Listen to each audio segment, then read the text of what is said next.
You want to swap over? No, I'm good. I'm good.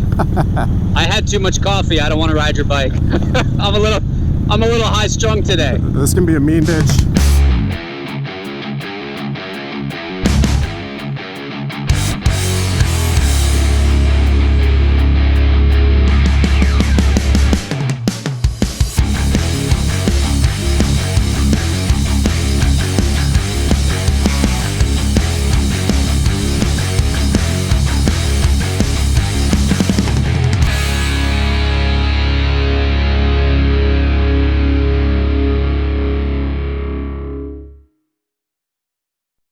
Yeah, I was gonna say. So tell me, like, you know, the last time you were at the shop, you were talking about how you wanted to maybe do some stuff.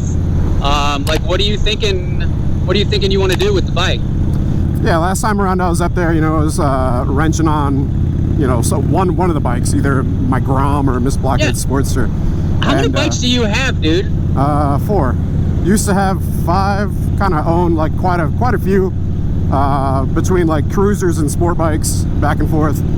Yep. But currently I have the 2017 Harley Davidson Low Rider S. Miss Blockhead has a 2010 Harley Davidson Sportster 48. And then we also have 2 2018 Honda Groms just for fun, you know, little pit bikes. Yep. Those are so much fun to ride. We'll have to do a dual vlog on those. Yeah. Oh, dude, a pit bike dual vlog, that'd be great. But yeah, while being up there and working on bikes and stuff, like we talked about earlier, I'm no mechanic, but there are a couple things that I'd really like to do. A lot of the time, you know, it's me looking up, reading through manufacturer instructions, and you know, there's just some things you can't, like, you got to have somebody that's experienced rather than just reading through instructions. And that's where Standard Motorcycle Company is awesome, because I know I can go up there and we can wrench on something, and if I got a question on it, I'll, like, yo, Pedro, you know, he's you know, certified mechanic, and he'll basically be able to guide me, and I won't mess up my bike. So for sure. So we were talking about basically working on the Dyna, and since it's a 2-year model Harley production, you know, like very limited run, you know, you can't freaking find these things anywhere anymore. Talking about basically building it out and putting the Blockhead / standard touch on it. Dude, I love it. What kind of style are you thinking? Like, are you like West Coast high T-bars fairing, like loud paint? Like, where's your head at? So I've always been a real big fan of like just sleek, minimal design, like in any of my professional work, because I'm a web developer and a graphic designer. So all of my work, clean, minimal, you know, to the point, and just there's nothing like extra frills. I'm a firm believer that, like, less is more. I don't want it to be somebody to look at it and it be like screaming at them. You know, I want them to look at it and be like, damn, that's a sexy bike. But at the same time, I want it to be like, damn, like, that's a mean bike. You know, so it's like the Low Rider S is already mean with the freaking 110 cubic inch in it, and it's torque for days, man.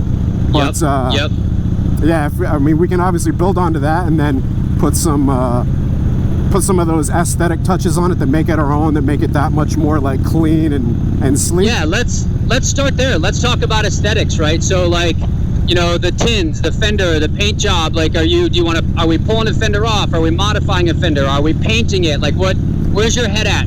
So my head is at, I kind of want to pay homage to the first Harley that I owned and built out or modded out, and that was a Harley Iron 883. Now, granted, it's a Sportster. The Sportster frame sets a bit differently, but it had a really clean line from head to tail, you know, so from like the top of the front bars to the freaking rear fender, it had a real just clean, smooth line to it.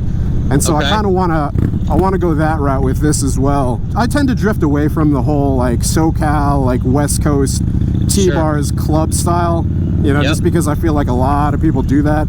And I don't want to do something that's been done. It's like, even with my design, like in my professional life, it's like I try to, you want to try and do something new, you know. You don't want to kind of rinse and repeat all the same stuff, you know. And I'm sure you understand that, being a creative person.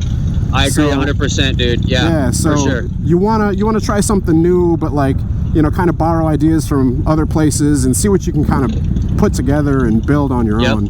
I want to get low. I want this fender gap to be minimal. You know, I want to probably chop the rear fender a bit and then, you know, paint it. I want to reshape like this front fairing piece to where it complements. I mean, you see the angle of it right now?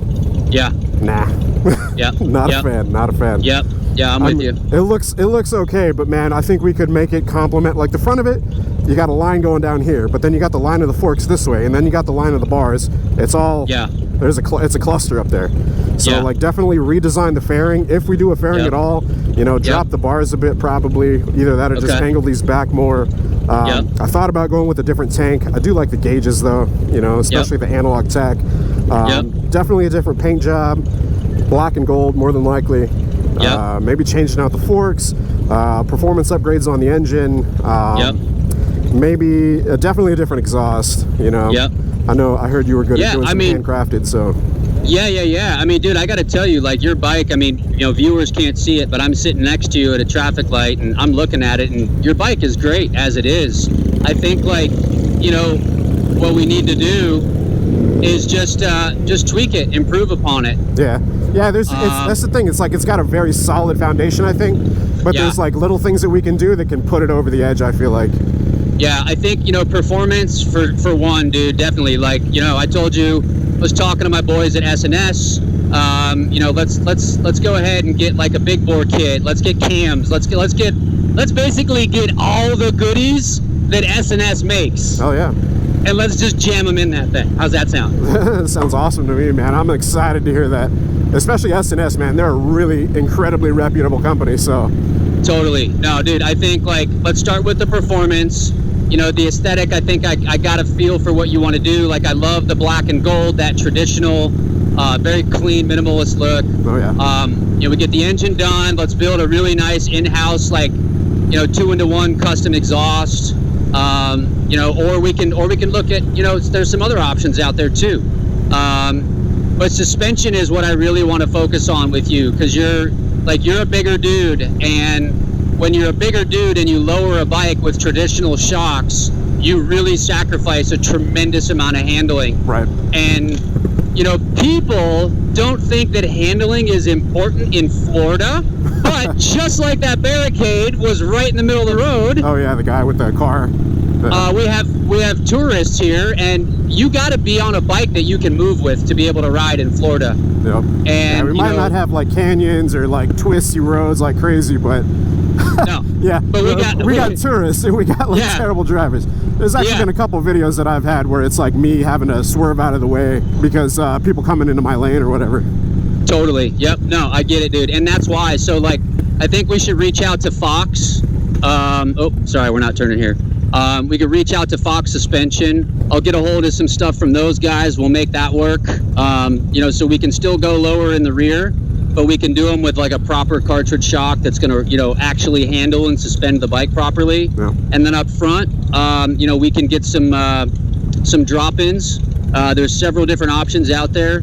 Race Tech, Oleans, Speed Merchant, I think even has drop-ins now. Oh, nice. So we can get the front end dialed, get the rear end dialed, you know, because I'm watching your bike go down the road and your suspension is not complementing the ride, right? Like you're diving up front. Yeah. Every time you hit your brake, you're transferring the weight, right? And so if someone pulls out in front of you and you got to hit your brakes, your whole bike is going to dive regardless, right? Because your rear does nothing essentially. You're basically sitting on struts. Yeah. So if we can get you some good suspension in the back and match it properly up front, when the next old blue hair in a Cadillac pulls out in front of you and you got to slam on your brakes, you can intelligently grab a handful of back brake and front brake, know that your bike is going to squat and settle properly so that you can make a decision if you're going to lay your bike down or if you're going to hit the gas and slide around. It makes a huge difference, dude. So I think that's really important, and nobody does suspension better than Fox, in my mind. And then, like, you know, paint and powder coat, sandblasting, like, my thing is finishes, right? You know, all the bikes that I build are very discreet, and it's kind of the same reason that you were talking about earlier, is because I want my stuff to be timeless. Right. You know? Exactly. Yeah. My preference is, like, I only have so much amount of time I can put into building and working on bikes because of the other obligations I have. So I want the bikes that I build, because there's not a lot them, to be able to stand the test of time. Yeah. So on that note, like segueing into it, so you've built some pretty badass bikes. Like when did you kind of start? Like when did you know you wanted to build out and, you know, put your touch on these things? Oh, dude. Well, my first full custom bike was actually a Honda XR 250. And it's funny because the only reason that I tore it apart is because I didn't like that the frame was white. So you stripped it to frame. I literally stripped it to frame completely. That's a big first step. Sandblast, powder coating, like didn't even know, like I didn't know anything. I mean, I was in my 20s, but built it, and it, you know, everything was all nice and black and, you know, smooth and clean, and loved that bike. Sold it like a week later, and then I was like, all right, this is kind of fun. I could do this. So you built it out and then sold it, huh? Yeah, exactly. It's one of the very, like, contrary to popular belief, I haven't sold a lot of bikes. We give a lot of bikes away. Oh, really? Yeah, I mean, in the last 10 years, we've probably raised collectively, myself and my cohorts, you know, $500,000 in charity. Nice, that's awesome. We've given away so many bikes. We've auctioned off bikes for charity. Sold that one bike, and then just kind of got hooked on it, man, and started building and doing stuff, just whatever I could get my hands on. Got into the cafe racer thing, you know, started out with vintage Hondas, got into Triumphs, you know, built a bunch of Triumphs, worked with Triumph for many years, had a blast working with those guys. The Thruxton 1200R, when they debuted it, there was a blue and white one that they used for the launch in London.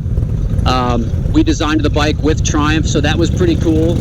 Oh, that's awesome, man. Yeah, I just, you know, I love it, man. I love customizing stuff. Like, I look at something, and no matter how small and insignificant it is, like, I can find something about it that I would improve. And well, see, that's cool because that's like attention to detail, and that's a good thing. That's a good thing to have an eye for as a designer, I think. It is, but it's a really bad thing to have, like, if you're trying to have a steady relationship with someone.